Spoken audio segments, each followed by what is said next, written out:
ఇప్పుడు పంజాబ్ కింగ్స్ కానివ్వండి, గుజరాత్ టైటన్స్ కానివ్వండి, ఇప్పటి వరకు 5 సార్లు తలపడ్డాయి. ఆ 5 సార్లు జరిగిన మ్యాచ్ లో అయితే గుజరాత్ టైటన్స్ 3 సార్లు గెలుపొందింది. సో ఈసారి కూడా ఆ విజయాన్ని కొనసాగిస్తుంది అనుకోవచ్చు అంటారా? See, generally in cricket, of course, success carry on కావడానికి కొంచెం పాస్ట్ రికార్డ్ అనేది హెల్ప్ఫుల్ గా ఉంటుంది, ప్రెషర్ లో పెడుతుంది. బట్ ఎవ్రీ ఐపీఎల్ లో ఇట్స్ డిఫరెంట్ బాల్ గేమ్ అది. ఎందుకంటే మీకు సేమ్ టీమ్స్ కూడా ఆడవు కదా. ఫర్ ఎగ్జాంపుల్ మీరు అన్నారు లాస్ట్ టైం పంజాబ్ ఆడుతున్నప్పుడు, గుజరాత్ ఆడుతున్నప్పుడు ఆ కాంబినేషన్స్ ఎలా ఉండేవో దాని ప్రకారం ఆడేది. ఇప్పుడు చూడండి, మీకు టోటల్ గా కొత్త ప్లేయర్స్ ఉన్నారు. బట్లర్ ఉన్నాడు ఇక్కడ, గుజరాత్ కు వచ్చాడు. అండ్ అట్లాగే Maxwell has come back to Punjab Kings. And Shreyas Iyer first time ఆడుతున్నాడు ఇప్పుడు పంజాబ్ కింగ్స్ కు. సో డిఫరెంట్ టీమ్స్ ఉండడం తోటి పాస్ట్ టైం ఆడుతున్నటువంటి కాంబినేషన్స్ ఆఫ్ ప్లాన్స్ వర్కౌట్ కావాలంటే కావు. బికాస్ డిఫరెంట్ అప్రోచ్ తోటి ముందుకు వెళ్తారు కనుక I don't think past records matter a lot in such tournaments. Amulya, yes Sudhir garu, ఇప్పుడు గుజరాత్ టైటన్స్ గెలుపును సమన్ చేయాలనుకుంటుంది పంజాబ్ కింగ్స్. మరి ఈ రోజు మ్యాచ్ సో ఏ విధంగా ఆడాలనుకుంటుంది? గుజరాత్ లో మీకు యంగ్ టీమ్ ఎక్కువగా ఉన్నారు, కొంచెం ఎక్స్పీరియన్స్ కనబడుతుంది. అండ్ పంజాబ్ లో ఆఫ్ కోర్స్ స్టాయినిస్ కానివ్వండి, మ్యాక్స్వెల్, వీళ్ళంతా కొంచెం ఏజింగ్ ప్లేయర్స్ అనే చెప్పాలి రియల్ గా చెప్పాలంటే. But Inglis is there, Inglis ప్రతి మ్యాచ్ లో ఆడకపోవచ్చు. ఫర్గసన్ కూడా కొంచెం ఏజింగ్ ప్లేయరే. యాసన్ ఈజ్ ఓకే, మిడిల్ లో ఉన్నాడు. అండ్ గుజరాత్ ఎవ్రీ టైమ్ వాళ్ళు మంచి పర్ఫార్మెన్స్ కనబరచవచ్చు. ఫస్ట్ ఐపీఎల్ లోనే అసలు యాక్చువల్గా this surprised everybody Amulya, winning the title.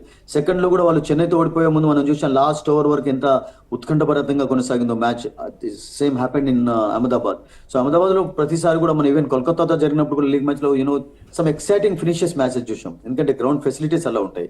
And even 2023 world cup ఫర్గెట్స్ యాక్చువల్లీ చాలా అద్భుతంగా కొనసాగిందని చెప్పాలి. Of course though Australia won comfortably towards the end. But every time మీకు అహ్మదాబాద్ లో మంచి అట్మాస్ఫియర్ ఉంటుంది కనుక మంచి మ్యాచెస్ కొనసాగుతాయి.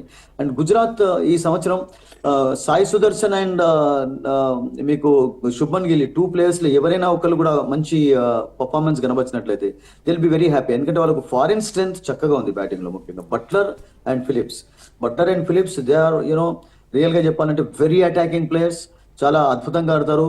అండ్ ఎటువంటి ప్రెషర్ అసలు యాక్చువల్ గా ఉన్నట్టుగా కనబడదు వాళ్ళు ఆడుతున్నప్పుడు.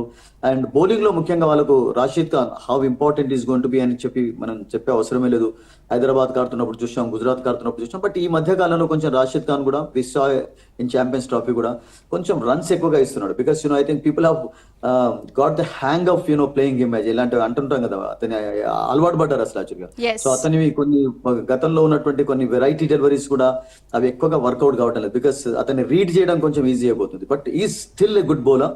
కొంచెం ఫస్ట్ ఫేజ్ లో కాకుండా కానీ సెకండ్ ఫేజ్ వరకు నేను అనుకుంటాను కొంచెం వేర్ అండ్ టేర్ ఎప్పుడైతే ఉంటుందో వికెట్స్ లో అప్పుడు కొంచెం డిఫరెంట్ కండిషన్స్ చూస్తాం. బికాస్ సమ్మర్ బిగినింగ్ లో మీకు all belter sort of wickets కనబడుతున్నాయి కనుక ఒక మంచి స్కోరింగ్ మ్యాచెస్ చూస్తాం. So I think on paper both the teams are good actually. And coaching విషయంలో మనం చెప్పే అవసరం లేదు. Nehra how active he remains outside the dugout ఎలా ఉంటాడో చూస్తూనే ఉంటాం. అండ్ ఇప్పుడు రిక్కీ పాంటింగ్ వచ్చాడు, హ్యాడ్ ఇన్ అసిస్టెంట్. ఒక చిన్న ఆస్ట్రేలియన్ టీమ్ అనే చెప్పాలి. చాలా మంది ఈవెన్ హార్డీ కూడా ఉన్నాడు వాళ్ళకి కావాలంటే తీసుకోవడానికి. సో ఐ థింక్ ఈ పంజాబ్ లో నేను అనుకుంటాను ఆస్ట్రేలియన్స్ రోల్ బిగ్గర్ గా ఉండాలి. అండ్ వీ ఆల్ నో ఎంత స్ట్రాంగ్ గా ఉంటారో మెంటల్ గా ఆస్ట్రేలియన్ క్రికెటర్స్.